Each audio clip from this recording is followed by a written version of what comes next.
You almost leaned in. Shadows move, skin to skin. Something unspoken. Will you let me in? You and I will always have that one night. Come morning light, we'll always have that sunrise. We'll always have that sunrise.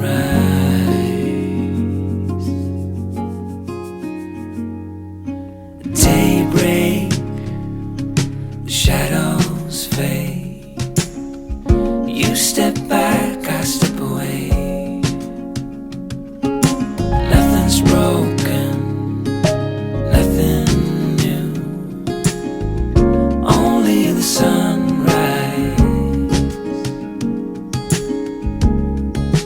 Over you and I will always have that one night. Come morning light, we'll always have that sunrise. We'll always have that sunrise.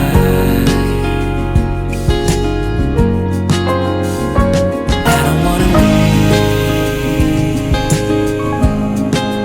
I don't wanna go. Just for a moment more, be close to you.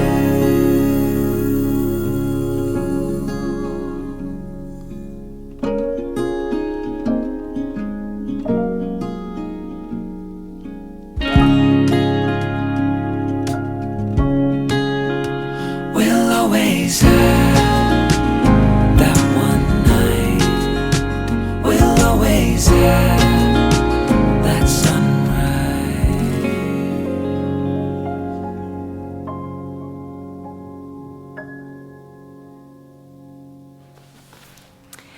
Bonjour tout le monde, bienvenue sur cet épisode de podcast, c'est l'épisode numéro 66. Je suis Céline, alias Madame Bibiche, petite tricoteuse du nord-est de la France et je vous retrouve aujourd'hui donc pour un épisode podcast classique dans lequel je vais vous présenter tout ce que j'ai terminé de tricoter ces derniers temps, ce que je suis en train de tricoter, mais également les projets à venir, les achats.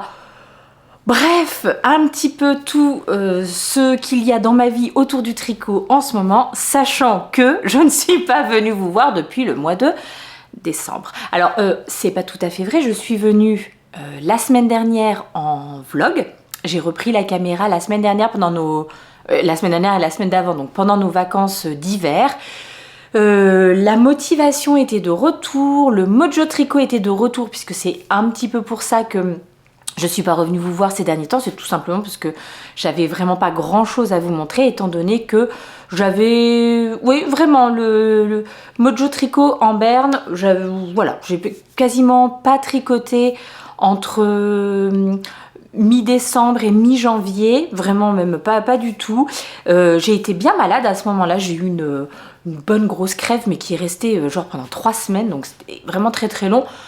Bref, le moral n'était pas à la fête et puis du coup je n'avais pas beaucoup de choses à vous partager.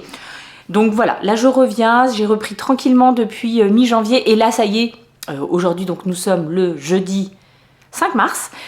Logiquement cette vidéo devrait être en ligne là pour ce week-end et ça y est, l'envie est revenue, la motivation est revenue. J'ai plein de projets à nouveau, enfin d'envie et tout ça, donc youpi, c'est trop chouette, c'est vraiment bien. J'en profite pour vous dire un grand merci parce que vous avez été vraiment beaucoup sur les réseaux à me dire que je vous manquais, à prendre de mes nouvelles, savoir si ça allait bien, voilà. Et quand je suis revenue donc la semaine dernière en vlog, vous avez été au rendez-vous, c'est le moins qu'on puisse dire. Je m'inquiétais, je me disais ouh là là, l'algorithme YouTube il va pas aimer que j'ai fait une grosse pause comme ça de presque 2 mois. Personne va voir ma vidéo, etc. Et en fait, vous avez été au rendez-vous et grâce à vos petits pouces en l'air, les commentaires, les likes et tout ça, et forcément ça rebooste et ça fait qu'il y a des gens qui voient la vidéo leur est proposée et donc forcément, voilà, il y a du monde. Donc un immense merci. Non seulement vous étiez présentes, on va dire ça parce que voilà, désolée s'il y a des garçons aussi qui regardent, manifestez-vous les garçons et promis j'essayerai d'être un peu plus inclusive, mais du coup là j'ai eu vraiment j'ai eu que des retours de filles, de femmes qui me disaient qu'elles étaient trop contentes que je sois de retour, voilà, que ça leur avait fait plaisir de me retrouver, et moi aussi, ça m'a fait vraiment super plaisir, là j'avoue que ça y est, ça me démangeait, j'étais contente de revenir et de revenir en vidéo notamment. Qu'est-ce que j'avais à vous dire? J'ai fait les choses bien, j'ai mon petit carnet, j'ai mes petites notes dedans, mais je vais peut-être plutôt quand même mettre ça là, histoire de pouvoir suivre plutôt que de tourner la tête à chaque fois. Très important, il faut que je vous précise que vous pouvez me retrouver sur Instagram, sur Ravelry, avec le pseudo See You Later Knits. J'avais dit la dernière fois, je crois que je voulais trouver un truc pour tout rassembler et avoir le même nom un peu partout parce que souvent on me cherche sous le nom de Madame Bibiche et voilà, il faudrait que j'arrive à tout regrouper. Il faut vraiment que j'y pense. Et juste vous redire aussi, si par hasard c'est la première fois que vous venez sur ce podcast, déjà, si ce que je vous raconte à la fin, vous trouvez que ça vous a plu, n'hésitez pas à vous abonner, ça me fera vraiment très très plaisir. Et d'autant plus que cette période d'absence a fait que j'ai quand même perdu, il y a pas mal de gens qui se sont désabonnés, donc voilà, ça me permettra de me remettre un petit peu à flot de ce point de vue-là. Alors non pas que les chiffres soient si importants que ça, mais moi... Arrivé aux 10 000 abonnés, mon mari m'a promis un super resto. Alors on n'en est pas là, je vous le dis, on n'en est vraiment pas là, mais j'avoue que très égoïstement, si vous vous abonnez, ça serait cool pour ça, de ce point de vue-là. Et oui, donc si par hasard c'est la première fois que vous venez ici, je voulais juste vous dire que tout ce dont je vais vous parler, logiquement, vous retrouvez les liens dans la barre de description. Donc il suffit d'appuyer sur plus et vous avez tout le détail des projets, les liens vers le lien vers mon Ravelry qui est à peu près à jour quand même, mais surtout voilà, les projets, les laines. Alors les laines, je mets des liens là où je les ai trouvés en ligne. Je mets pas forcément de liens, alors je vais mentionner les boutiques où je les ai trouvés, si voilà, mais des fois il y a des trucs qu'on trouve pas forcément en ligne. Les boutiques dont je vais parler n'ont pas forcément de boutique en ligne, donc dans ce cas-là, je vous mets un autre lien pour que vous puissiez trouver, mais c'est pas sponsorisé ou quoi que ce soit. Voilà.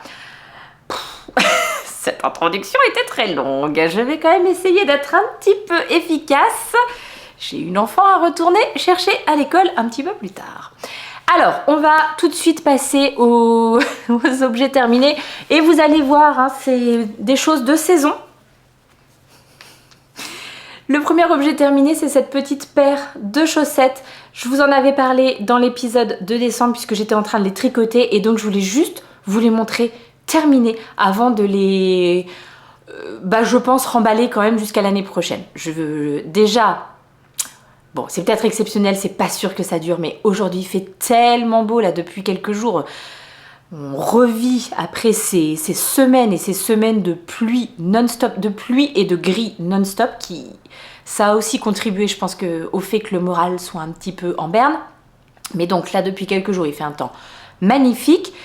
Personnellement, je porte encore pour l'instant mes chaussettes tricotées, mais bon, je pense que arrivé début avril, si ça continue, on passera aux petites chaussettes basses du commerce, etc. Donc celles-ci, je vous les montre et puis après je les range. Il s'agit du modèle. Alors je regarde parce que vous savez, il y a toujours le côté où on fait la jonction du fil et du coup le jacquard est légèrement décalé, donc c'est de l'autre côté, ça sera plus joli comme ça, même si bon, elles sont quand même belles des deux côtés. Les Holly and Jolly Socks de This Handmade Life, et c'est un modèle malheureusement qui n'existe qu'en anglais. Malgré tout, si vous avez déjà tricoté des chaussettes, ne vous arrêtez pas à ce, j'allais dire détail, mais peut-être que pour certains ça paraît être un truc un peu insurmontable, mais vous arrêtez pas à ça si vous avez déjà tricoté des chaussettes. C'est une construction de chaussettes, tout ce qu'il y a de plus classique, une recette, tout ce qu'il y a de plus classique. La seule chose, c'est qu'il y a un jacquard et donc c'est une grille, quoi. Je vous explique. Ce modèle se décline en 2 tailles. Alors moi j'ai fait la taille 64 mailles et je pense que ça doit être 64 et 72. Voilà, d'habitude on les trouve plutôt en 3 tailles, celui-ci il y en a que 4. Que 2 du coup. Donc j'ai monté mes 64 mailles. Personnellement j'ai tricoté en aiguille 2,25 pour les côtes, les talons, les orteils et en 2,5 pour toute la partie jacquard, sachant qu'il n'y a pas d'augmentation à faire pour le jacquard. Donc voilà, j'aime bien tricoter en 2,25 mes chaussettes. Ça commence mal parce que j'ai un truc qui me gratouille le nez depuis tout à l'heure. J'imagine un petit truc de mohair, mais bon voilà. Je vais arrêter de me toucher le nez, c'est un peu disgracieux. Donc, le modèle logiquement se tricote en aiguille 2,5. Bon bah moi voilà, j'ai fait 2,5 le modèle, mais 2,25 pour les endroits où j'avais envie que le tissu soit peut-être un petit peu plus dense, où il y ait peut-être un petit peu plus de tenue. Enfin en tout cas, notamment pour les côtes. Et puis c'est vrai que d'avoir un tissu un petit peu plus dense pour le talon, les orteils, c'est quand même normalement les endroits où, même si à moi ça m'est jamais arrivé, mais où a priori il y a le plus de frottement pour les chaussettes et où techniquement ça risque peut-être de s'abîmer un petit peu plus vite, et donc d'avoir ce tissu un peu plus dense, logiquement ça aide quand même à ce que ça tienne un petit peu mieux et donc que ça résiste un petit peu mieux éventuellement et que ça ne troue pas. Voilà, mais une fois de plus, je suis un très mauvais exemple, je n'ai jamais troué mes chaussettes tricotées. Contrairement à celles du commerce qui peuvent quand même avoir tendance à trouer pour moi au niveau des orteils, mais les chaussettes tricotées, jamais eu aucun problème. Bref, oh là là, elle en raconte. Que vous dire d'autre? Vous montez votre nombre de mailles, je pense que c'est un long tail Caston. J'ai suivi le modèle avec ses petites côtes de 2, ensuite on passe, donc pour moi j'ai augmenté d'une taille d'aiguille, mais ensuite on passe au jacquard, donc là c'est une grille de jacquard, et au jacquard numéro 1, et ensuite on passe au jacquard numéro 2, c'est une grille également, donc vraiment rien de compliqué. Le talon, c'est un talon en rang raccourci, c'est un talon tout à fait classique aussi. Quand vous reprenez en rond, la seule petite subtilité, c'est que sur le dessus, vous êtes toujours sur le même motif là de jacquard, alors qu'en dessous, vous êtes en une maille, c'est un jacquard aussi, mais c'est pas le même que celui du dessus. Les orteils, tout à fait classique. Enfin bref, tout ça pour vous dire que si vous avez déjà tricoté des chaussettes, ne vous laissez pas impressionner par l'anglais, vous êtes capable de réaliser ce modèle sans aucun souci. Vous savez quoi? Je vais passer la deuxième pour vous montrer qu'elles me vont et donc je suis contente. Donc je pose et je vous montre. Le meilleur moment du podcast, celui où je fais des acrobaties. Bon, non, même pas, mais bon, où vous vous rendez compte à quel point je ne suis pas souple. Mais écoutez, au moins ça me permet quand même de vous montrer. Oh, c'est trop beau! Non, elles sont vraiment très très belles. Franchement, c'est un super chouette modèle. Rien de compliqué. Une fois de plus, donc n'hésitez pas à vous lancer. Voilà, je ne vous ai même pas dit en quoi je les ai tricotés. Je les ai tricotés en Javol de chez Lang. Alors, soit de la Javol classique pour la verte et la rouge, ou de la Javol Silk pour la blanche. Je vous mettrai les coloris. Bon, 194, j'ai pas le numéro du vert, donc je pourrais pas vous le mettre. Et 60 pour le rouge. L'œil avisé peut-être de certaines remarquera que, en fait, pour les côtes et pour le talon, et ben ce n'est pas le même verre que pour les orteils. En fait, pour les orteils, c'est effectivement la Javol. En revanche, pour le reste, c'est ce petit mini de 20 grammes non identifié. Et en fait, en l'ayant mis également dans le jacquard ici, et ben voilà, vous voyez ce qui me reste. Et ça, normalement, ça aurait dû être mes 2 orteils. Donc clairement, il restait absolument pas assez pour le faire. Pourquoi il ne veut pas faire le point? Ah ben voilà. Donc je ne sais pas du tout ce que c'est que ce mini verre. C'est un mini que j'avais dans ma collection, mais je n'ai pas d'étiquette. Et du coup, ma copine Julie est venue à la rescousse en me passant cette Javol de Langue. Donc une fois de plus, je n'ai pas le numéro de coloris, donc c'est un peu dommage. Mais je trouve que franchement, donc j'ai fait mes 2 orteils, les 2 orteils des chaussettes dans la Javol, bah, je trouve que ça se voit pas du tout. Donc attention, si vous deviez tricoter ces modèles, un mini de 20 grammes ne suffit pas pour faire les côtes, talons, orteils et le petit motif de jacquard en haut, puisque on l'utilise quand même pas mal pour le motif de jacquard. Voilà pour ce premier projet terminé sur lequel je ne voulais pas parler trop longtemps, mais pour lequel j'ai parlé longtemps. Le deuxième objet terminé, il s'agit d'une paire de chaussettes et regardez la maline. Pendant ma pause, j'ai déjà mis la deuxième à mon pied. Alors, elles avaient la forme du bloqueur et du coup, je trouve que, notamment sur le pied là, ça a pris une drôle de forme. Mais bon, c'est malgré tout absolument l'effet souhaité pour ces petites chaussettes qui sont les chaussettes Slow Morning Decay de Wool&Son, Camille Eng. C'est un modèle gratuit sur Ravelry. Lui, en revanche, il est en français. Il est également en anglais. Je les ai tricotés en anglais, mais voilà. C'est un patron de chaussettes en DK. Et personnellement, je les ai tricotés avec un fil. Je peux vous le montrer puisqu'il m'en reste là. De chez Sandnes Garn. C'est la Tresco et si je ne dis pas de bêtises, la Tresco, je crois qu'elle est discontinuée. En tout cas, celle-ci, ce coloris-là, je ne l'ai pas... La dernière fois que j'ai regardé, je ne l'ai pas trouvé sur les internets. Personnellement, je l'avais acheté en destache, enfin, je ne sais pas si ça peut s'appeler un destache, mais en déstockage plutôt, chez Noz, qui est une chaîne de magasins en France qui rachète des stocks invendus ou des liquidations judiciaires, des trucs comme ça, et qui revend, et qui rachète également des stocks de fin, voilà, donc des choses qui sont discontinuées, on va dire. Donc la Tresco, j'en avais acheté 4 pelotes. Ah bah non, plus, puisque je l'ai déjà tricoté. J'avais dû en acheter 6 alors, bah peut-être même plus que ça. Puisque bon, bref, non, j'avais dû en acheter 6 et j'ai tricoté un modèle de chaussettes de Loli Lafay, mais il y a vraiment un bon moment. Un modèle de chaussettes issu de son livre Douceur d'automne.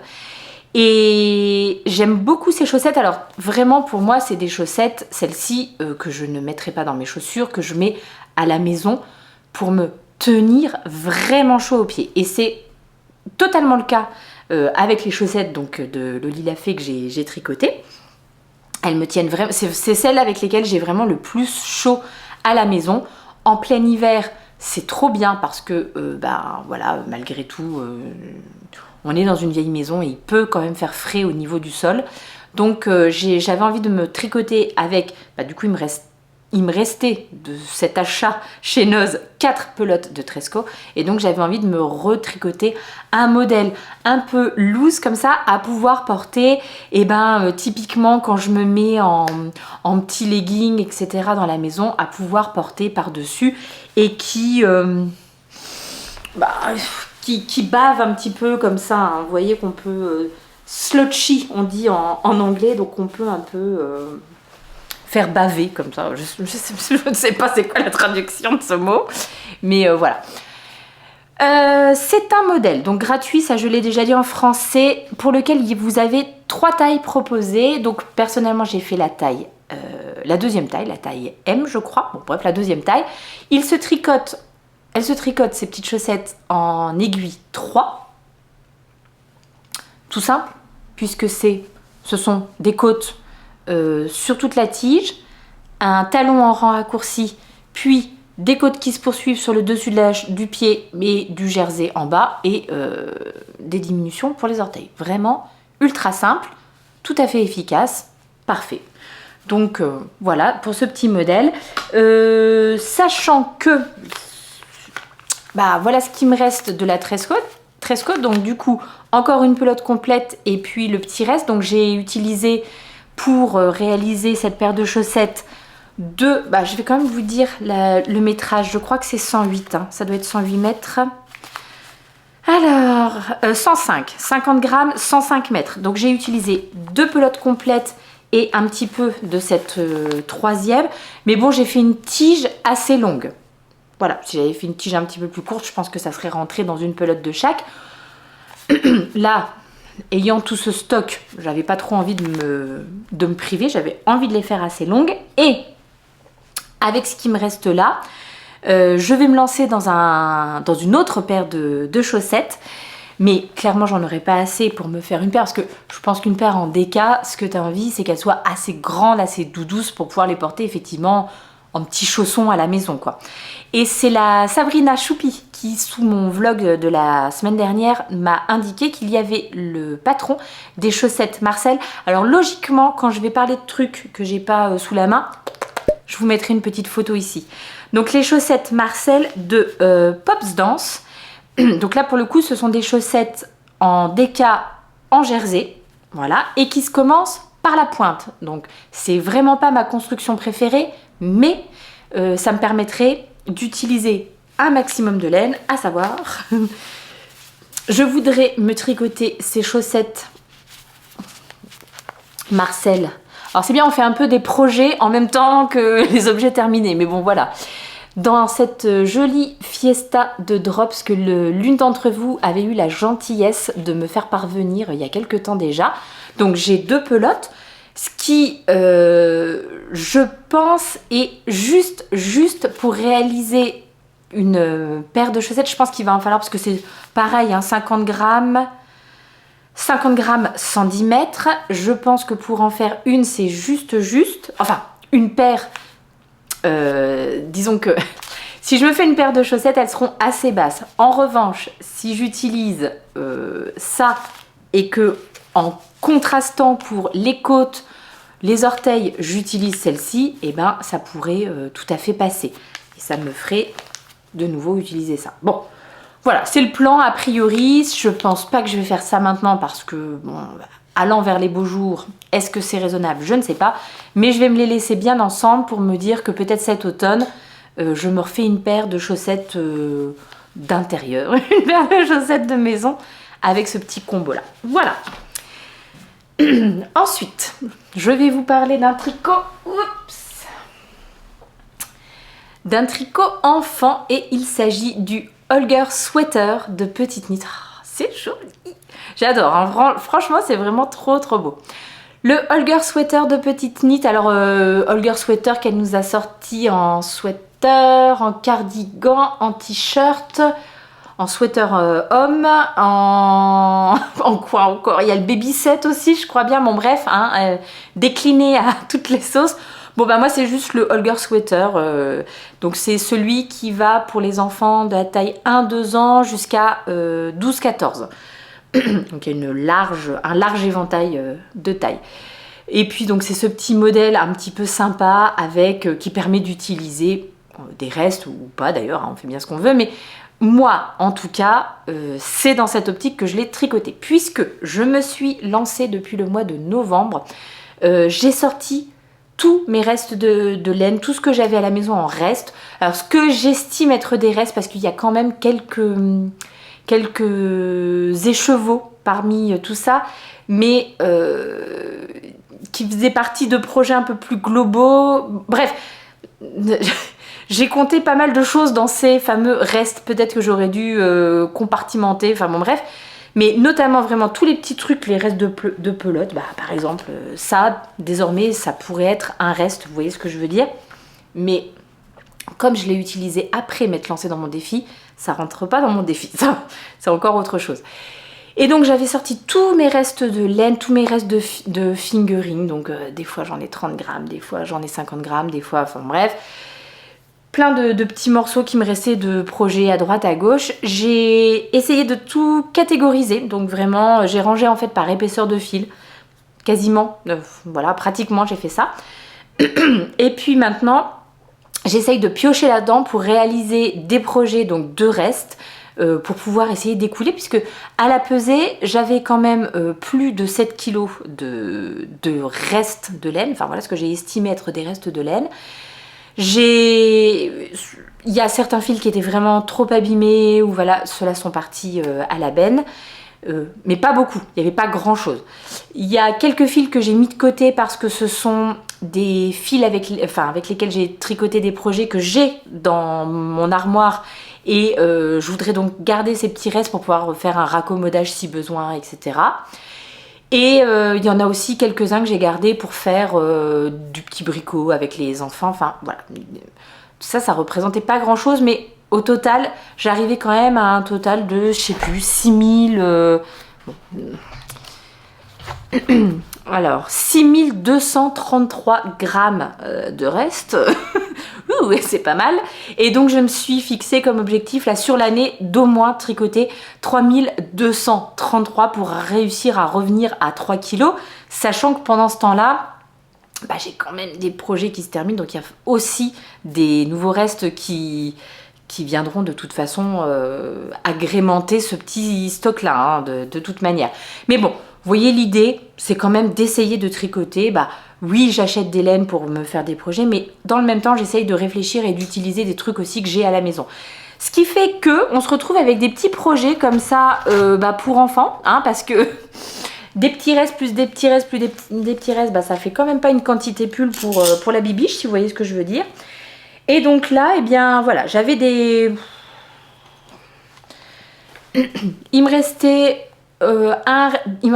deux restes de Double Sunday de chez Double Sunday. Bah, c'est toujours Sandnes Garn, oui bien sûr. La Double Sunday de chez Sandnes Garn. Celle-là j'ai sous la main, je peux vous le dire, c'est le coloris 10-12. Hop. Donc j'avais deux restes de deux projets différents et donc dans deux bains différents. Techniquement, c'est les 3 dernières rayures qui ont été tricotées avec le nouveau coloris. Bon, là, on voit le changement de rayure. Je sais pas si c'est... Je vous montrer du côté là. C'est beaucoup plus joli. Bon, je pense que ça se voit pas à la caméra. À l'œil nu, ça se voit même... Bah, moi, je le sais. Alors, j'ai l'impression de le voir, mais je l'ai montré à tout le monde. Personne ne... Enfin, je pense que ça se voit pas, en fait. Donc, voilà, je vais arrêter de m'inquiéter pour ça. Le vert, il s'agissait de la file d'art, la pure laine de chez Fil d'Art. Alors là, je vais même pas m'embêter à vous donner les coloris, etc. puisque donc voilà ce qui me reste. Et c'était un reste d'un projet que j'avais tricoté pour mon neveu quand il était vraiment tout petit, je dirais quand il avait 2-3 ans. Mon neveu a 23 ans, donc voilà, vous ne retrouverez a priori plus ce coloris, j'imagine, en magasin. Là, on avait pour le col de la DMC Essentiel 4. Celle-ci, par contre, je peux peut-être vous donner la référence, puisque je pense que je l'ai acheté il n'y a pas si longtemps que ça. Le coloris 876. Qu'est-ce qu'on a d'autre? La ambiance de chez Fonty, ici. Voilà, là. Ambiance de chez Fonty. Ça peut-être aussi vous pouvez retrouver. Je regarderai moi au moment donc de faire les notes de vlog. Je regarderai si de podcast. Je regarderai si je retrouve. A priori c'est le coloris 312. Voilà. Un reste ici non identifié. Ça je sais pas du tout ce que c'est. Donc mais qui avait l'air d'être à peu près du même calibre. Et celui-ci, je ne sais plus ce que c'est, mais je sais ce que c'est parce que je sais de quel projet. En tout cas, j'ai plus les étiquettes, mais je vous le remontrerai. Bon, en tout cas, à la fin de ce tricot, voici ce qui me reste. J'ai utilisé 250 grammes ou 230 grammes de fil. Je l'ai noté aussi. Voilà ce qui me reste. Ah, il manque la ambiance. Parce que la ambiance, je l'ai déjà mis de côté pour un autre projet de Respa. Si je commence à semer mes étiquettes. Donc voilà, donc c'est vrai que pour ça, il est vraiment bien ce petit modèle, vraiment hyper sympa. C'est de la petite knit, donc vous avez la traduction en français. J'ai tricoté en anglais. À un moment, j'ai eu un doute sur un truc, j'ai été regarder donc le français, c'était encore moins clair que l'anglais. Alors c'est pas que c'était pas clair en fait, je pense que c'est moi qui me prends un peu trop la tête. Les explications de petite knit, elles sont plutôt succinctes, mais en gros ça va. Et en fait, mais je me rappelle plus c'était pour quel truc exactement.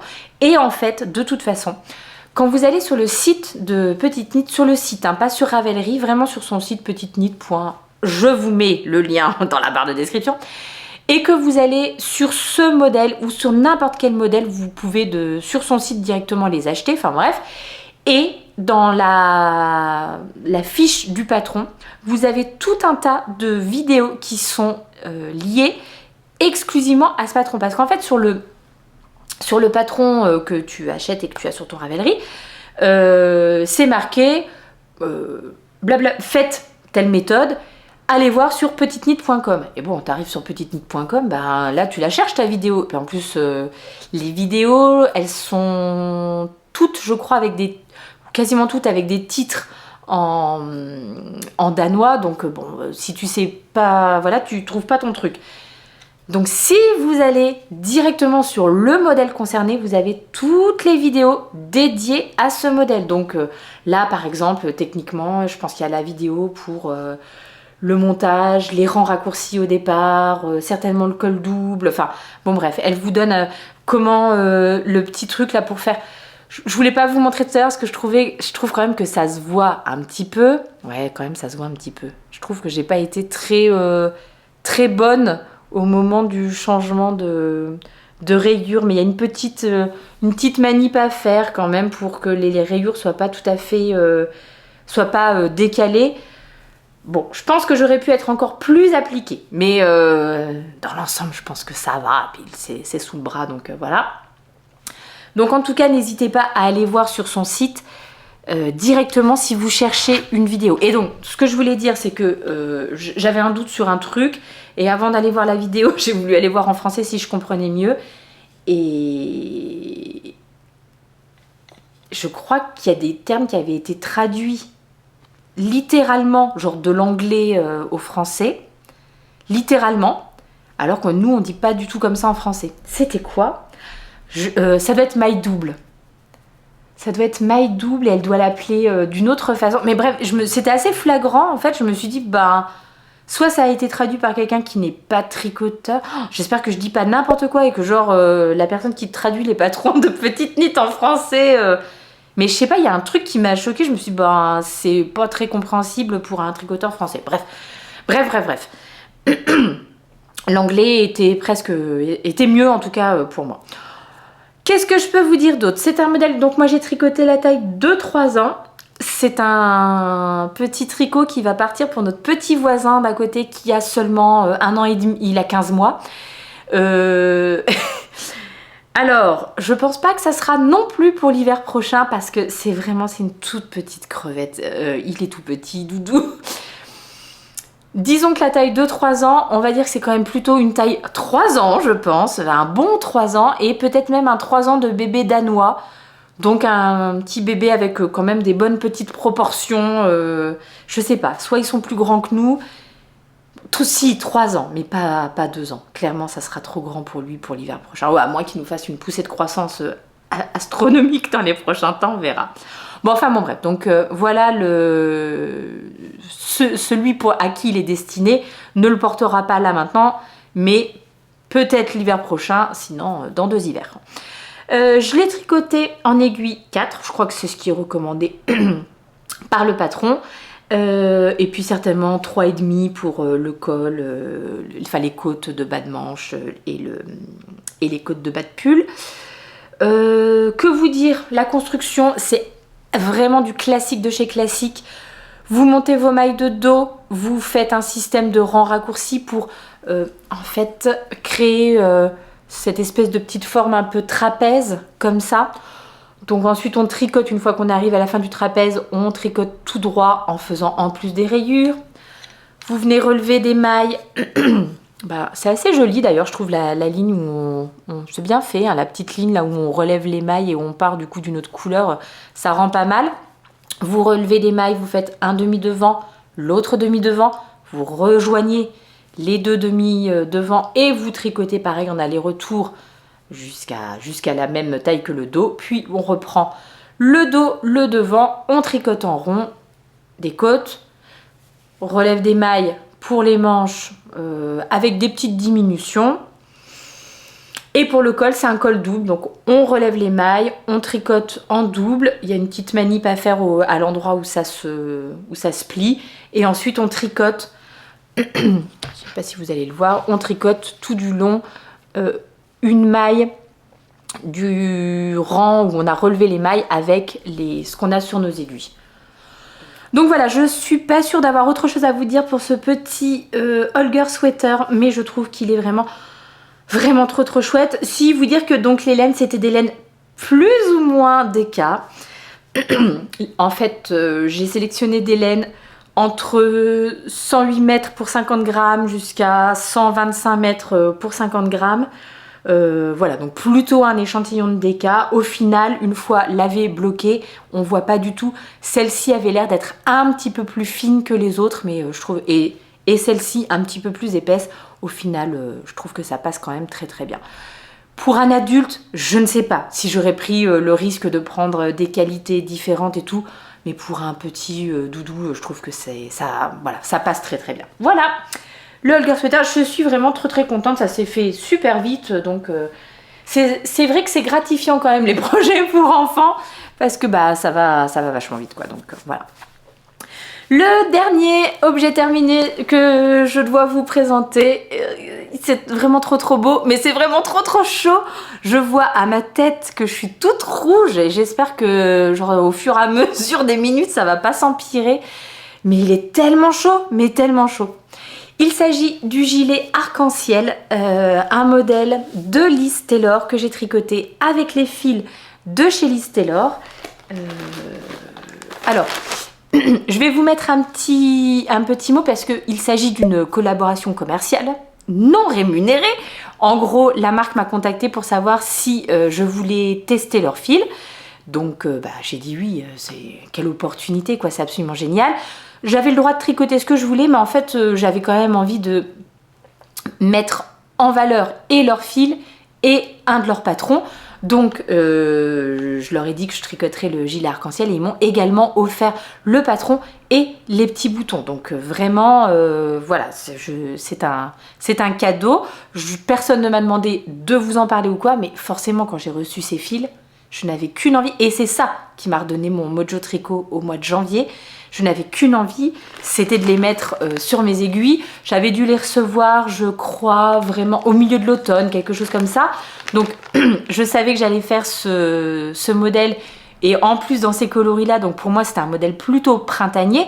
Donc, j'avais envie de l'avoir de dispo avec le retour des beaux jours.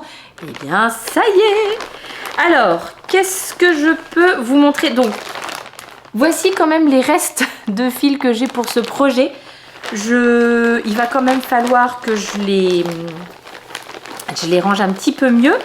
Voici quand même il me reste, enfin voilà, j'ai des restes, mais c'est assez, c'est pas équivalent. Comment est-ce qu'on pourrait dire? Je suis sûre que vous avez le mot chez vous. Il y a des restes dont j'en ai quand même. Oh, j'arrive même plus à parler, dites voir. Pour certaines couleurs, j'ai pas mal de restes. Pour d'autres couleurs, beaucoup moins. Donc là, il va vraiment falloir se poser la question de ce qu'on peut réaliser avec. En tout cas, ce modèle est tricoté avec un mélange, mais vraiment que je vous recommande, donc à 200%, à savoir la Mérino et le mohair et soie de chez Liz Taylor. Est-ce que j'ai une de chaque? La Mérinos Fingering même. Voilà, la Mérinos Fingering de chez Liz Taylor. Donc dans 50 grammes, vous avez 175 mètres. Que vous dire d'autre? C'est une 100% Mérino Superwash. Et pour le mohair et soie, hop, le mohair et soie de chez Liz Taylor.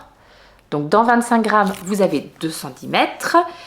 Et donc c'est une 72 Kid Mohair, 28% soie de mûrier. Et franchement, les deux sont vraiment très très doux. C'est l'association des deux. Oh, bon, super doux et super chaud. Donc là, franchement, pour une journée comme aujourd'hui, c'est trop, clairement.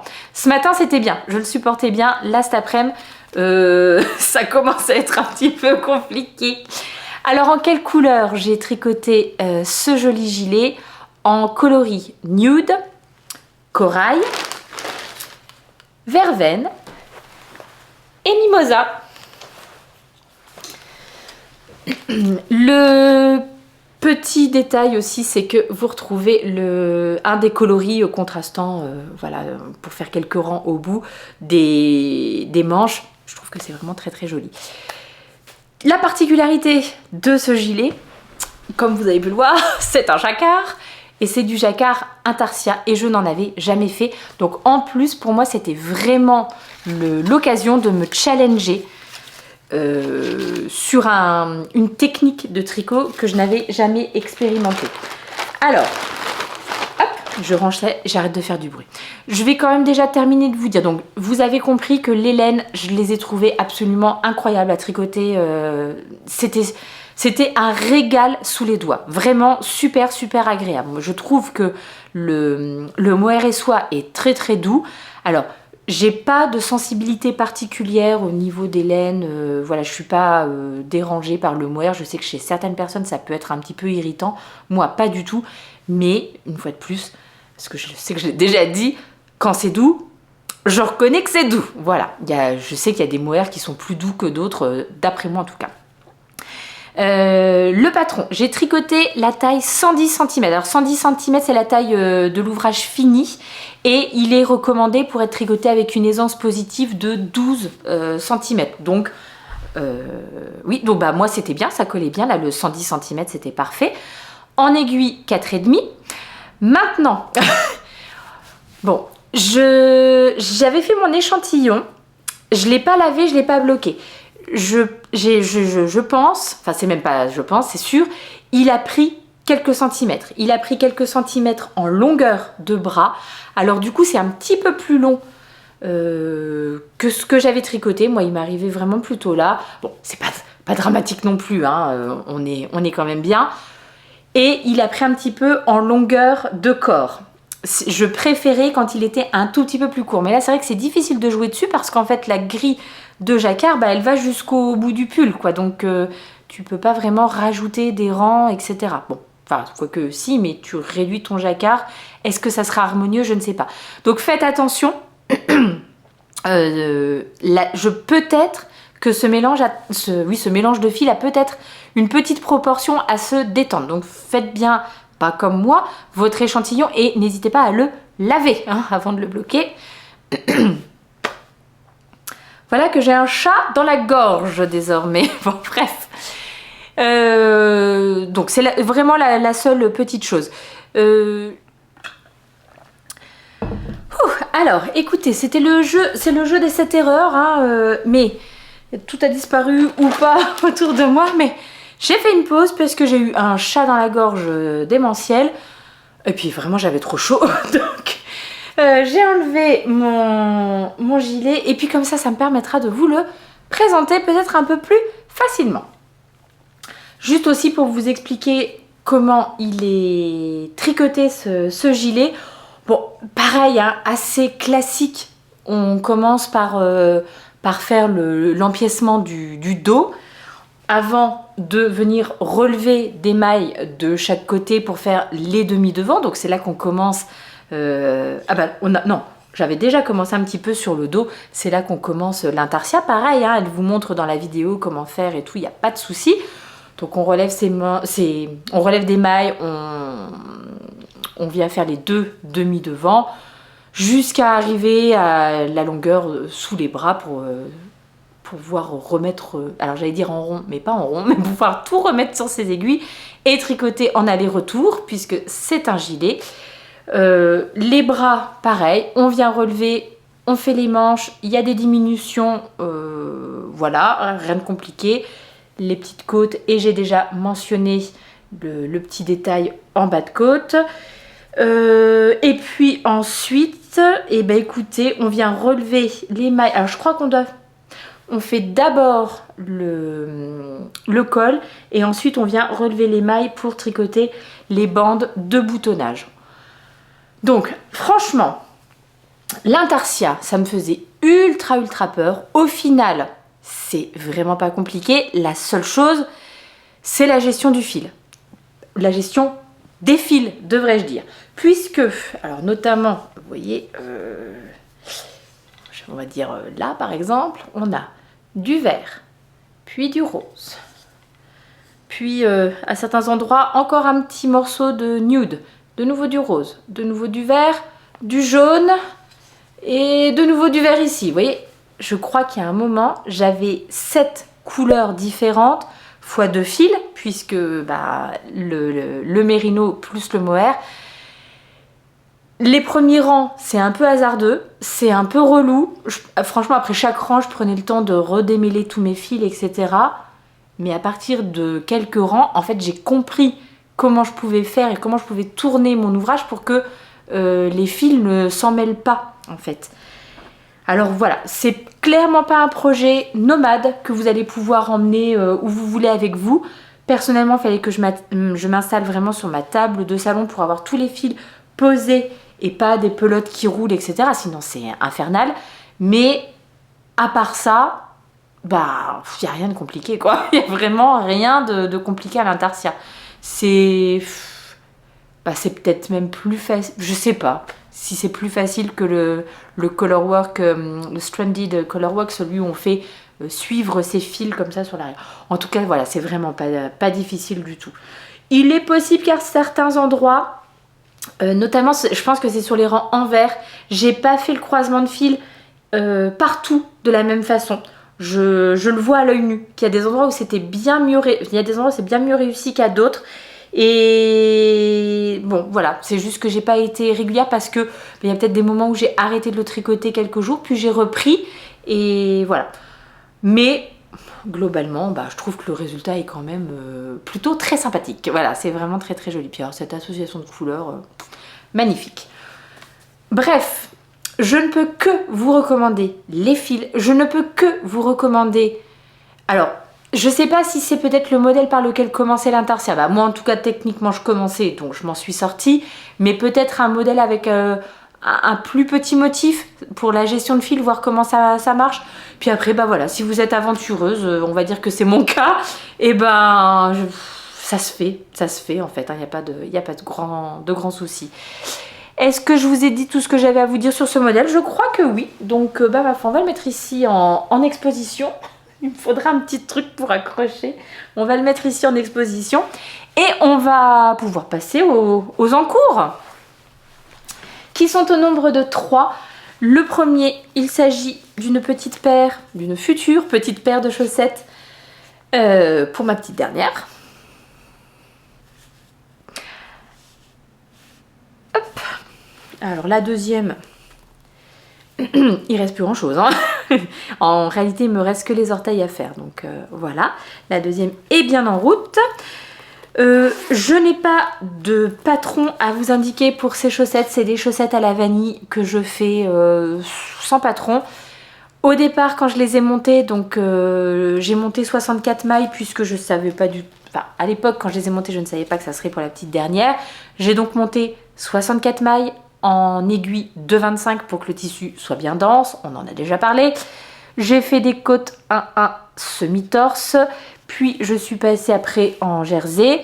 Et puis une fois que j'ai commencé à bien avancer sur ma chaussette, là la petite m'a dit oh, c'est trop joli, le coloris est trop beau, tout ça. Donc voilà, moi des paires de chaussettes j'en ai beaucoup. Même si j'avoue que ce coloris là, je suis d'accord avec elle, il est vraiment chouette. Je les aurais peut-être bien aimés pour moi. Mais ça me fait plaisir aussi voilà, quand elle me dit qu'il y a quelque chose que je fais qui lui plaît, ça me fait plaisir de le faire pour elle, quoi. Donc du coup je me suis dit que ça allait être pour elle. J'ai fait un petit talon, alors c'est pas en raccourci, c'est le Fish Lips Kiss Heel, celui-ci, mais c'est à peu près le même style de technique. Et puis voilà, un petit pied en jersey, les orteils, tout ce qu'il y a de plus classique. Il ne me reste qu'à vous parler des laines. Alors, pour le coloris principal, hop, c'est celui-ci. C'est de la Manos del Uruguay. Hop. La base Alegria, donc c'est une base 75% laine, 25% polyamide. Et le coloris, c'est le coloris macaron.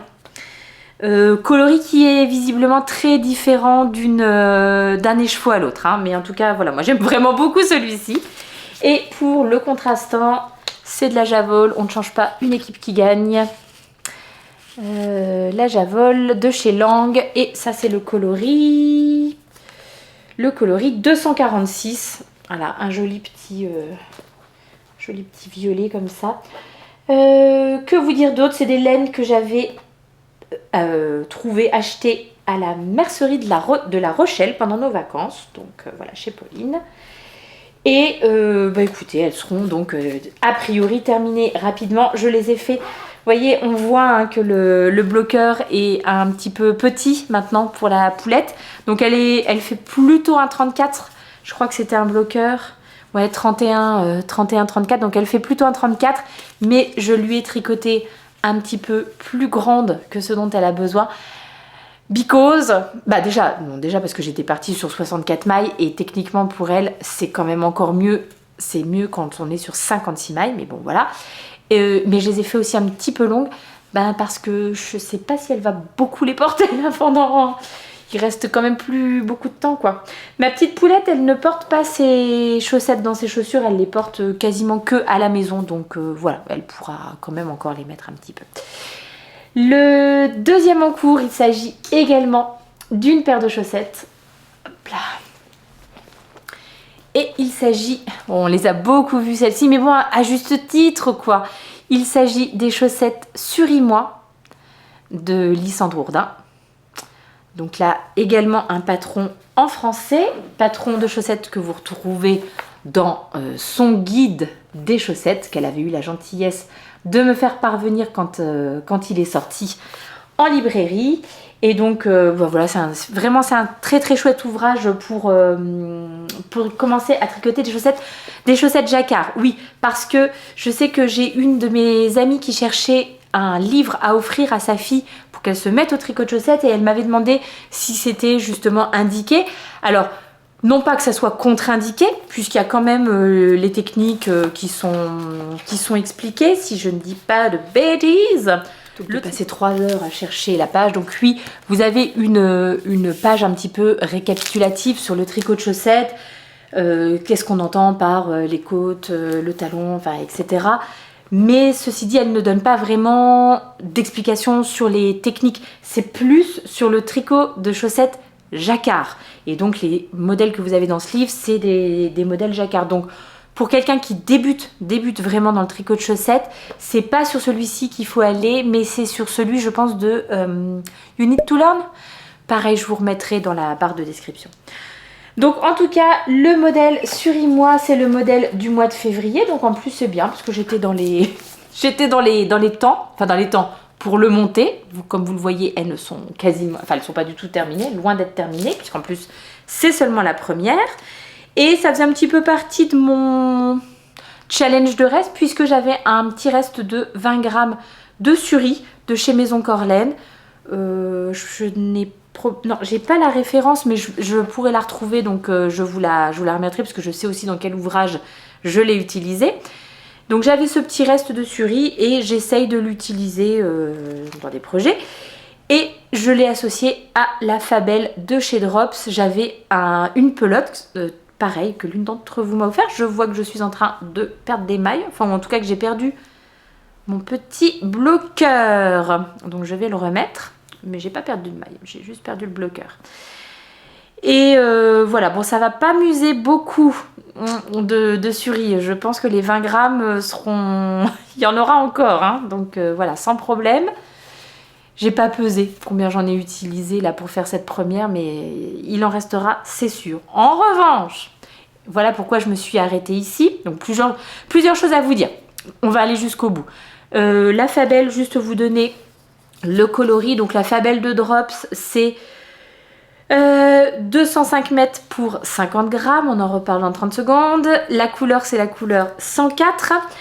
Et voilà, et donc moi je me suis lancée sur ce modèle qui normalement est tricoté avec un petit bord replié en jersey, et moi j'ai attaqué directement le motif de côte, c'est des côtes brisées en fait. Donc normalement vous avez le petit jersey rabattu, côte brisée, talon agoussé, mais peut-être pas un renforcé, mais talon agoussé, et puis après vous avez de nouveau les côtes brisées sur le dessus et du jersey sur le dessous. Et donc je me suis arrêtée là, c'est-à-dire à l'endroit où normalement je devrais faire le talon, puisque eh bien en fait Lysandre dans son modèle, elle demande ou elle préconise d'utiliser 100 grammes de fil, et je ne sais pas pourquoi, j'étais vraiment persuadée que c'était une pelote de 100 grammes. Quand je l'ai prise, elle était plutôt bien dodue, donc pour moi, c'est comparé en fait aux petites pelotes de Javol, bah je sais pas, ça me semblait vraiment beaucoup plus gros quoi. Donc je pensais pas que c'était 50 grammes. Et j'ai commencé à tricoter, et puis j'ai du coup en regardant c'était quoi la compo et tout ça, je me dis 50 grammes, flûte. Donc là j'ai un peu peur que si je reste que sur ce coloris-là, j'ai un peu peur de manquer de fil, parce que mine de rien, les côtes, ça mange quand même pas mal de fil. Donc je sais pas, est-ce que je joue la sécurité en faisant d'ores et déjà le talon et du coup les orteils dans un coloris contrastant, ou est-ce que j'essaye, je tente? Je sais pas du tout. Et si je tente, alors avec quoi je fais? En fait, je pense que là, je suis en train de répondre à la question en fait en même temps que je le fais. Je pense quand même que je vais partir sur un contrastant, parce que j'ai vraiment peur de manquer de fil, et ça serait dommage. Et j'avais mis ce petit mini là de côté parce que il y avait des petits reflets, enfin pas des petits reflets, des petits speckles un peu violets dedans. Donc je m'étais dit tiens, ça pourrait aller, mais en fait je vais pas faire ça, je vais partir sur vraiment un uni, parce que je trouve que si je rajoute des speckles, ça sera moins lisible, alors que vraiment ce qui est beau, c'est ce jacquard là qui est magnifique. Déjà ça m'embête en fait de mettre un contrastant, parce que je trouve qu'il sera moins mis en valeur. Et bon, alors donc clairement je vais pas mettre un contrastant qui rapporte encore de l'information, je vais vraiment partir sur un contrastant du coup vraiment le plus neutre possible, pour que ça reste quand même ce jacquard un peu l'élément principal de la chaussette. C'est beau, hein, c'est vraiment trop trop joli. On voit pas trop le fluff de loin comme ça, mais quand on rapproche, ouais, ça se voit quand même que c'est doudou. Donc voilà, bon, je pense que la question donc elle est vite répondue. En tout cas oui, voilà, je pense que je vais faire ça, je vais suivre mon idée. Donc je vais laisser le petit machin là dedans. Et je vais donc du coup faire mon talon comme ça je me prends pas la tête. Et j'aurais pas peur de manquer de fil et tout. Le dernier en cours que j'ai, et qui est ultra enthousiasmant, que j'ai sur mes aiguilles, il s'agit du Northern Augustins number 4 de Anne-Sophie Welling.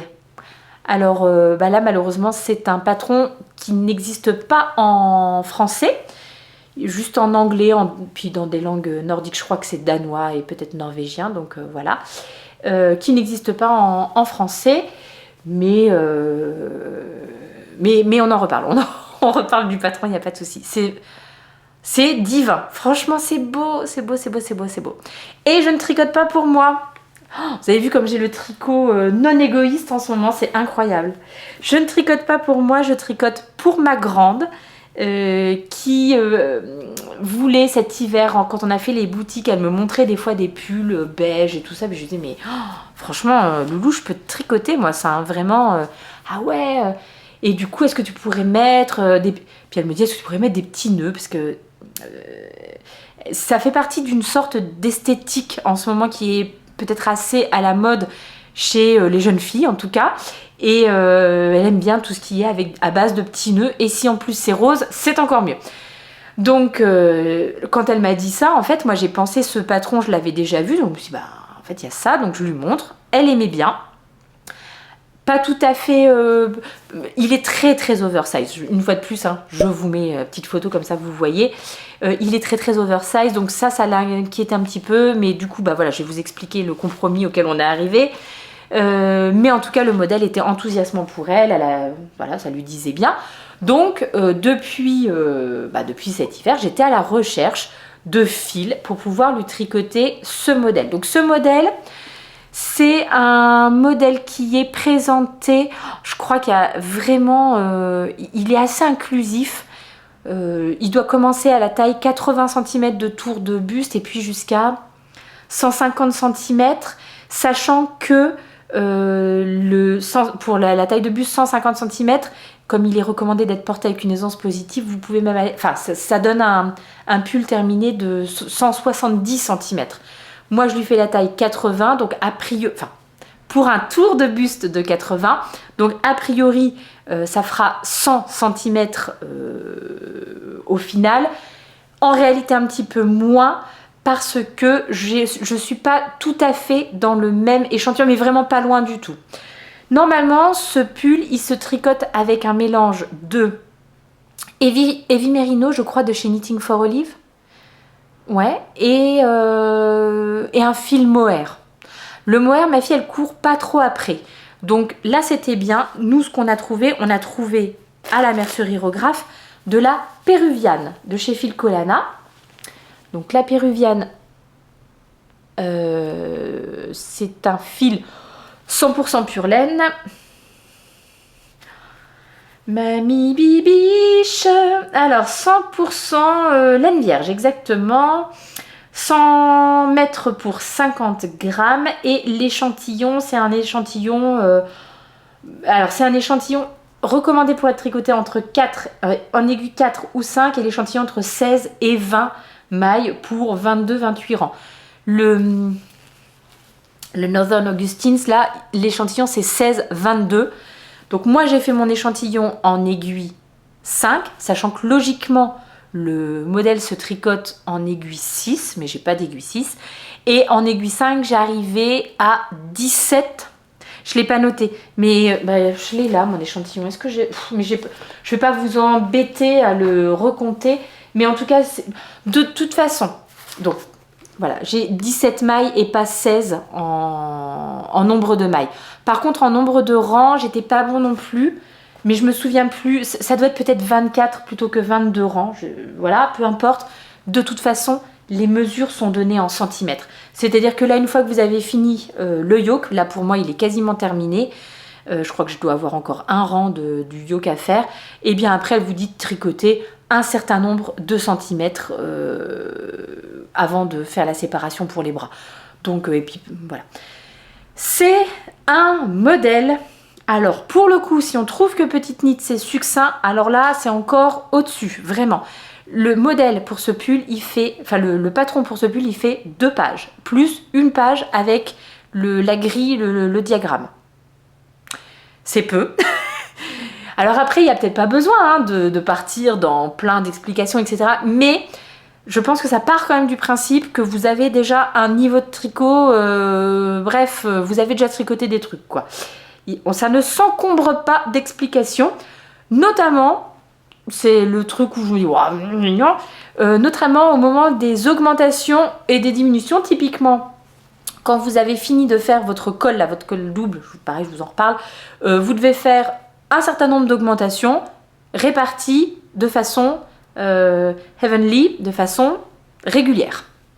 Ah, donc c'est à toi de te faire le petit calcul de j'ai tant de mailles, je dois en rajouter tant, donc comment ça fait? Alors en réalité non, car il y a désormais des applications ou des sites qui font ça très bien. Je sais que c'est l'une d'entre vous qui m'avait dit ça il y a un petit moment quand j'avais montré comment j'avais fait mes petits calculs, et puis vous savez que moi et les maths, c'est vraiment pas ça, et l'une d'entre vous m'avait dit mais en fait tu sais ça existe des outils comme ça, donc je vous mettrai aussi des liens. Je sais pas si c'est celui que j'ai utilisé, mais toujours est-il que j'ai rentré mes chiffres dans le machin, ça m'a calculé comment je devais faire mes augmentations, et roule ma poule. Après, les augmentations du yoke, bon bah là elles sont notées sur la grille jacquard, donc il n'y a pas de souci. Et en revanche, pareil, quand on arrive au bout du corps, on doit refaire des diminutions. Je pense pour donner un petit effet un peu resserré en bas. Et donc pareil, tu as un nombre de diminutions. Tu dois passer, en gros elle te dit, vous avez tant de mailles, vous devez passer à tant de mailles. Ah, bon bah voilà. C'est pas très grave, hein, mais c'est vrai qu'on a l'habitude... Bon, non. Moi j'ai l'habitude, c'est vrai qu'on me prenne un peu par la main de ce truc-là, d'avoir rien à rajouter, à calculer, etc. Mais je suis un peu une enfant gâtée, on dirait peut-être. Non, et si aussi, c'est quand même un patron, alors il est très beau, je pense que vous aurez vu à la photo que je vous aurais mis. Franchement, c'est super joli, etc. Par contre, il n'y a pas du tout de shaping, quoi. Il n'y a pas de mise en forme, il n'y a pas de rang raccourci pour creuser un petit peu l'encolure, il n'y a pas du tout de rang raccourci. Des fois on trouve chez les femmes aussi, après le yoke, on fait quelques rangs raccourcis pour qu'au niveau de la poitrine, ça... Là c'est pioup, pioup, voilà, ça sera un petit truc comme ça. Alors techniquement je pense que ça va aller très bien à ma fille, le côté oversize, machin, donc bon bah ça sera pas un problème. Maintenant je me demande si je l'avais tricoté pour moi, est-ce que ça serait pas quelque chose qui me gênerait un peu? Je sais pas, on en reparlera quand je l'aurai terminé, on verra comment ça tombe sur elle, etc. Mais bon. Le col, bah, vous avez vu, c'est un col un peu montant, un col double, donc elle aura vraiment bien chaud. De toute façon, pareil, hein, 2 brins de péruviane, elle aura bien chaud. Clairement, c'est pas un pull qu'elle va mettre au printemps, a priori. Donc il sera peut-être terminé pour là maintenant, mais c'est plutôt l'hiver prochain qu'elle le portera. Oh, c'est beau, hein, là je regarde le retour caméra, c'est trop joli. J'ai bien aimé comment elle nous fait faire cette petite technique au départ, c'est-à-dire que vous faites un Judy's Magic Cast On, pas de lien, vous le faites. Et puis ensuite, quand on a tricoté un certain nombre de centimètres, et ben on replie le col et on tricote les mailles qui sont restées du montage avec les mailles qu'on a sur notre aiguille. Voilà, il y a plusieurs autres techniques, hein, pour faire ce type de montage. Ben, quoique non, c'est pas la même chose que ce que j'avais fait sur le petit Holger Sweater. Petite Knit, elle a une autre technique, elle, pour faire son rabat, qui est pas mal parce que je trouve qu'il est très élastique. Ceci dit, bon, là aussi, hein, c'est très élastique, il n'y a pas de souci. Donc voilà. Que vous dire d'autre? Je lui tricote donc la première taille, la taille numéro A, mais ça je crois que je vous l'ai dit. Et voilà. Et alors je suis vraiment très contente d'avoir trouvé cette alternative, la péruviane. Donc en fait, j'avais regardé, hein, pour le mélange Heavy Merino plus mohair, etc. Bon, une fois de plus, ma fille n'était pas forcément emballée par le coup du mohair, mais voilà. Mais je crois qu'on arrivait, pour sa taille, métrage de fil et tout, on arrivait quand même à un budget de 150 €, quelque chose. 150, pas 250, 150 €. Bon, clairement, ça me semble quand même un peu... Enfin, voilà. Je le ferai pour moi peut-être, mais j'avoue que pour elle, ça me semblait un petit peu disproportionné. Peut-être après, hein, chacun fait bien comme il veut, mais elle va encore grandir, visiblement... je sais pas du tout comment elle va l'utiliser au quotidien. Elle fait quand même assez attention à ses affaires, mais je sais pas, 150 €, ça me paraissait quand même un peu excessif. Là, nos pelotes de péruviane. Bon, alors j'ai terminé le yoke. Voilà ce qui me reste de ma première pelote. Je vous ai pas dit les couleurs. Le coloris 370, je crois c'est Flamingo pour ce joli rose, et 101 pour le blanc cassé. Donc je pense aussi que le patron est légèrement surévalué en niveau des quantités qu'il demande. Donc là, bah voilà, techniquement j'ai une pelote complète qui reste. Il n'y a plus du tout de rose après, hein. Il y a vraiment que sur le yoke qu'il y a des motifs. Donc, et je sais pas si je vais en rajouter parce que j'ai peur qu'après ça fasse très chargé. Donc il va falloir que je demande à Sandrine si éventuellement elle reprend les pelotes non entamées. Sinon, je regarderai si je trouve un petit truc à faire pour un petit bébé. Je me demande juste... Bon, bref, c'est pas... Non, je vais arrêter de réfléchir à voix haute. Et l'autre coloris, je crois qu'il me reste encore 5. Bref, je suis sur ma 3e pelote. 6, 7, 8 et 9. J'en ai pris 9. ça me semble beaucoup finalement. Bon, je suis sur la 3e. Je pense que je vais encore clairement en prendre au moins 2, peut-être 3 pour le corps. Je sais pas, on verra. On verra de quoi on a besoin pour le terminer, mais c'est possible que j'en ai un petit peu trop. Tout ça pour vous dire que j'ai pris 11 pelotes à la mercerie-rographe. Ce fil, il est à 4 € et quelques la pelote. Donc en gros, on en a eu pour 50 €, quoi, quelque chose comme ça. Voilà, entre 50 et 55 € pour le pull. Alors ça reste un budget, hein, j'en ai tout à fait conscience. Mais à la limite, je pense que si je lui avais acheté un pull en laine en magasin, il est possible qu'il ait coûté ce prix-là. Bon, il n'y a pas la main d'œuvre, hein, mais voilà. Donc, et de toute façon, techniquement, des pulls 100% pure laine en magasin, on n'en trouve pas ou peu, donc faut pas rigoler non plus. Je pense que 55 € pour un pull, ça sera totalement raisonnable. Bref, j'espère que j'ai pas parlé trop vite, mais j'avais beaucoup de choses à vous montrer. Alors, c'est pas fini. Mais du coup, j'avais envie quand même d'aller assez vite pour vous montrer tout ça. On va passer à la section des achats. Comme vous avez pu le voir dans les images du début, il y avait un petit festival laineux ce week-end par chez moi. Mais avant ça, donc quand nous sommes passés à la mercerie-rographe à Nancy, et donc on a acheté la péruviane. En fait, je l'ai acheté en plus avec des bons d'achat que j'avais, qui m'avaient été offerts par ma sœur pour mon anniversaire et pour Noël. Donc j'avais de l'argent à dépenser chez Sandrine. J'ai pas besoin d'un bon d'achat pour le faire, mais voilà. Et donc il me restait des sous sur mes bons d'achat. Et du coup, regardez la petite merveille que je me suis... C'est beau, mais c'est beau, ce coloris il est magnifique. C'est de la Dark Omen Yarn, donc un teinturier italien qui est distribué à la mercerie-rographe. Et c'est vraiment superbe. J'ai pris une base soc, enfin mérino soc, 75% mérino, 25% nylon, 100 grammes, 425 mètres. Mais je sais pas si je vais tricoter des chaussettes avec, mais en tout cas, au moins c'est une base qui est versatile. Si j'ai envie, je l'utiliserai pour ça. Et le colore, c'est le coloris Belles. Je vous le montre parce que je ne sais pas à quoi ça correspond. Oh, mais... Voilà. Superbe. Vraiment trop joli. Je trouve que c'est super joli. Et donc, ce week-end, nous étions avec ma grande justement au festival Knit and Clutch. Donc le festival qui a lieu juste à côté de Metz depuis l'année dernière. Hein. C'était la 2e édition. Pour moi, c'est vraiment à 5 minutes de la maison. Hein. Donc c'est idéal. Pour autant, ça tombait sur un week-end où on avait déjà beaucoup de choses de prévues.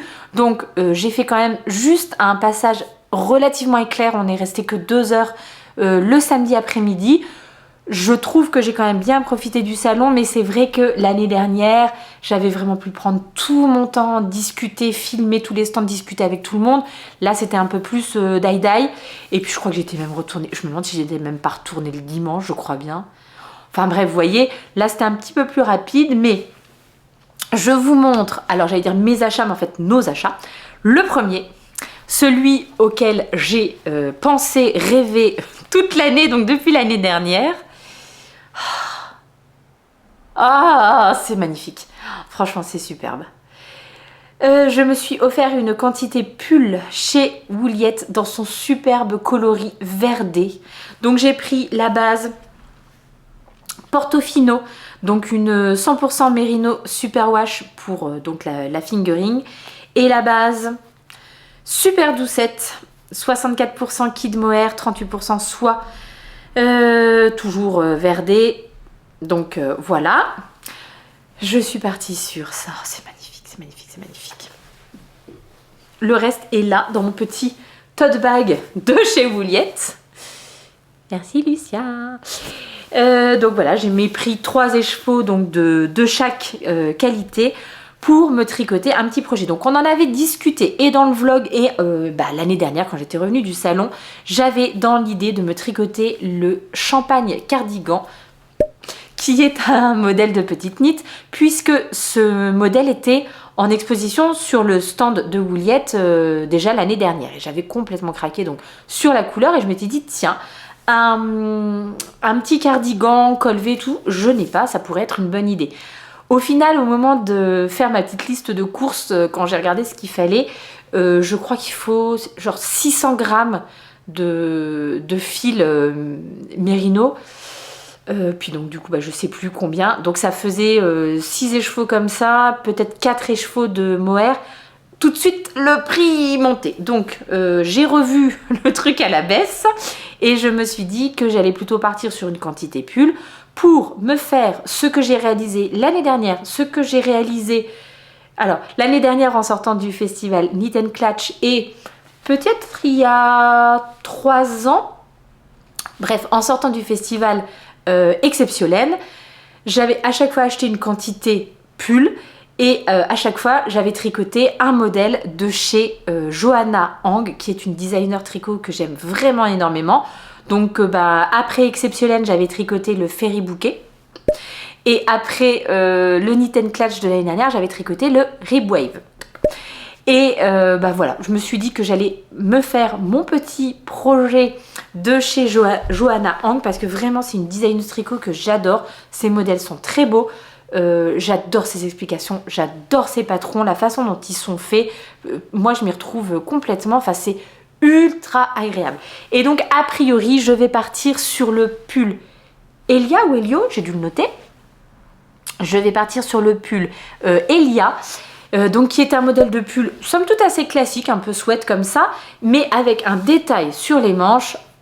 Je pense que je vais me régaler à tricoter ça, voilà. Donc ça c'était l'achat vraiment que je voulais faire, j'allais dire je devais faire, non n'exagérons pas, mais c'était l'idée avec laquelle j'étais partie. J'aurais bien aimé aussi prendre, et je pense que je vous ai fait des petites images que je vous aurais montré avant, puis je vais peut-être remettre là une petite photo ou quoi.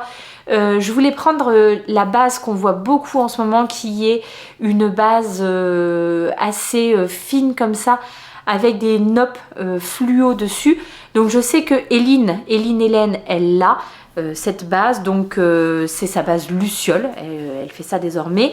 J'ai vu sur son stand qu'elle avait ça.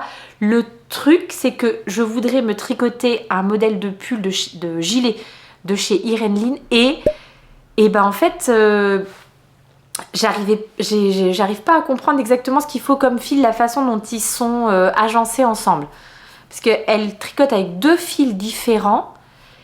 Bon bref, en tout cas j'étais pas assez au point, ça n'allait pas, je me suis dit qu'il me fallait un tout petit temps de réflexion supplémentaire. J'ai cette chance que Hélène, c'est une teinturière locale, elle habite pas très loin de chez moi, elle vient de temps en temps au tricoter aussi, donc je peux totalement, quand j'en ai envie et quand j'ai bien regardé le truc, lui passer une commande et la récupérer au tricoté. Donc en tout cas voilà. Donc n'ayant pas d'autres trucs en tête, j'ai craqué sur de la Cardiff Cachemire parce que ça me faisait super envie. C'est un fil qu'on a beaucoup vu dans les podcasts ces derniers temps. Les beaux coloris, c'est vraiment trop joli, trop joli. Donc une base très luxueuse, hein. 100% cachemire, 25 grammes, 112 mètres, c'est le coloris 723. J'ai eu purée, elle m'a donné 2 bains différents. Ah, j'ai pas fait attention. Bon, je crois que ça se voit. Bah ça y est, maintenant j'ai l'impression de le voir. Oh, quel dommage. Bon, j'avoue qu'à l'œil nu, non, je pense que ça se voit pas. Ah, vous me direz ce que vous en pensez. C'est une petite jeune fille qui a été cherchée, parce qu'ils n'avaient pas tout, elle a été cherchée dans leur camion, leur réserve, quoi. Et du coup, j'ai pas vérifié qu'elle avait bien pris le même bain. Je vais peut-être leur envoyer un petit message pour leur signaler. Même si, est-ce que c'est un peu exagéré? Je vais quand même bien vérifier ça. Bref, c'est un fil que j'ai très envie de tester depuis longtemps, parce qu'on l'a beaucoup vu, je trouve, sur les podcasts ces derniers temps. C'est d'une douceur, c'est une douceur absolue. Voilà, c'est bien entendu un fil assez onéreux. On est sur 15 € la petite pelote de 25 grammes. Donc de là à me tricoter tout un pull, c'est non. Mais j'avais dans l'idée de me faire une petite scarf. Alors, eux, sur leur stand, donc je l'ai acheté sur le stand de Wool Inspire, je pense que c'est comme ça qu'on dit, qui est une boutique et en ligne et peut-être en physique à Luxembourg. J'y suis jamais allée parce qu'ils sont pas à Luxembourg même, donc il faudrait que j'y aille en voiture. Un de ces quatre peut-être, ça serait l'occasion. Donc qu'est-ce que je voulais vous dire à propos de ça? Donc un fil assez onéreux, je pouvais pas prendre une quantité plus, j'avais envie de faire une petite écharpe et eux ils avaient en expo un modèle de My Favorite Things Knitwear, donc ça doit être la scarf number 4, donc une petite écharpe un peu texturée qui me plaît bien.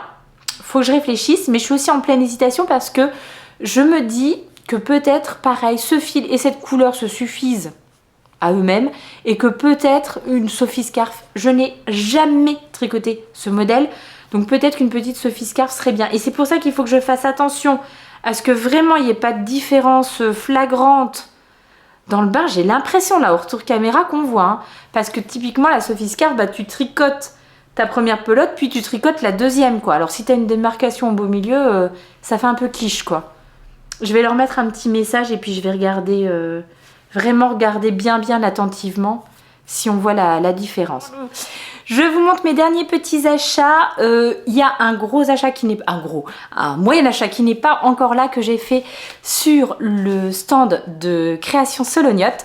Donc il fait plein de petits objets en bois. Je vous en reparle quand cet achat arrive, parce qu'il va y avoir un petit truc très sympathique. Et elle a eu la gentillesse de me faire un petit cadeau que je découvre en même temps que vous, puisque je n'avais pas pris la peine de l'ouvrir jusqu'à présent, justement pour pouvoir le déballer en direct avec vous. Oh, c'est trop joli. Eh bien, ce sont des petits marqueurs. Alors, soit finalement de progrès, soit moi je m'en sers aussi comme marqueur de début de rang. Des petits marqueurs fleuris. Alors ça, c'est une petite pivoine, on dirait bien, en bouton et en fleurs. Trop joli. Donc voilà, il y a deux petits marqueurs comme ça différents, adorables. Et donc je lui ai fait un petit truc que je devrais recevoir. Elle m'a dit entre 3 semaines et 1 mois, parce qu'elle avait un programme très chargé là dans les jours qui viennent. Mais pas une urgence, hein, bien entendu, pour moi, donc j'attendrai. Et les derniers achats qu'on a fait, c'est sur le stand de chez Coxifil. J'ai en fait pris un petit kit, alors ça c'est pour la grande. Voilà, comme elle m'accompagnait, je voulais lui faire un petit cadeau. Non, il y a un autre truc encore qu'on a pris en petit cadeau pour elle. Donc, pour la grande, c'est un petit kit de point de croix. Donc, voilà tout ce qu'il y a dans le kit, normalement, donc tout pour faire un petit porte-clés fleuri, tulipe. Elle m'a dit que c'était mignon. Moi, j'ai trouvé que l'emballage était très mignon aussi. Et ça fait des petits projets à faire ensemble.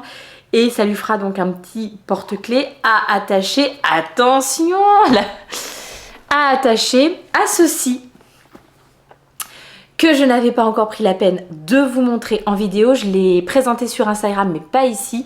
Et et vous avez été plusieurs à me poser la question, notamment sur le dernier vlog. Donc comme ça me permet d'y répondre en même temps.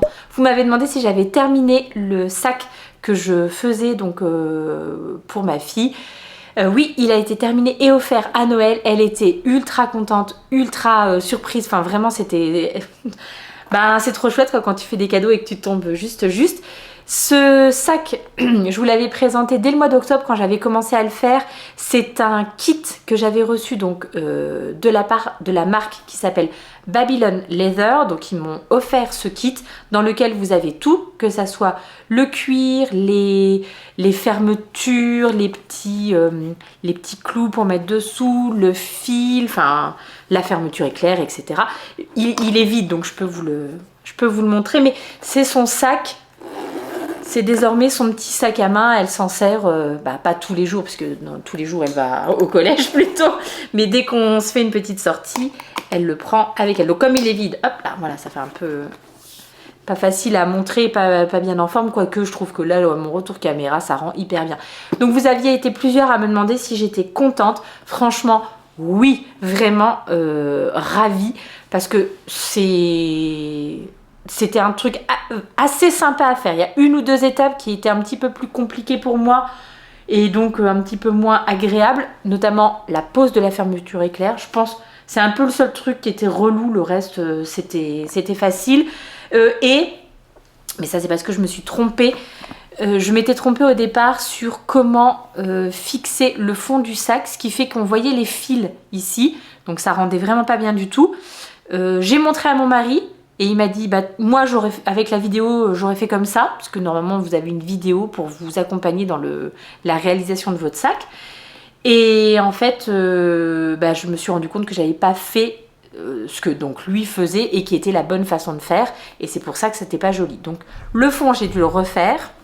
Et la fermeture éclair, j'ai trouvé que c'était un peu galère, ça manquait quand même d'explications. Ça manquait d'explications aussi un petit peu au moment de fixer le lance, je trouvais. Je l'ai fait remonter à la marque qui m'a dit donc que ça serait redit, voilà, pour peut-être faire une nouvelle vidéo ou quelque chose comme ça. Mais sinon, le gros plus, c'est la qualité du cuir. Mais vraiment, c'est... De toute façon, ça se voyait, le cuir, il est souple, mais en même temps, il a une belle tenue. Enfin voilà, ça rend vraiment super bien. Les finitions sont très jolies. Alors, il n'y a pas de finition à l'intérieur. Je pense que ça serait vraiment compliqué de faire un truc à l'intérieur avec des poches, etc. Ça serait vraiment l'étape au-dessus, j'imagine. Donc voilà, il n'y a qu'une seule poche à l'intérieur et c'est tout. Mais au final, vu comment elle l'utilise, pour elle, c'est amplement suffisant que ça soit comme ça. Bon, voilà, c'est peut-être... voilà, il n'y a pas de finition en plus à l'intérieur, mais sinon, pour tout le reste, je trouve que ça fait vraiment super chic, quoi, comme ça, que je trouve qu'il est très, très, très joli. Donc, pour celles qui voulaient savoir si c'était fini et si j'en étais contente, la réponse est oui et oui. Voilà. Je vous mettrai bien entendu le lien en dessous. Donc pareil, c'est une collaboration avec eux, c'est-à-dire qu'ils m'ont envoyé le kit. Je n'avais pas j'avais pas d'obligation de vous en parler ou quoi. Par contre, j'avais un petit code à l'époque, mais je sais pas s'il est encore valable. Je n'ai pas fait attention du tout, parce que je crois que je devais toucher un pourcentage.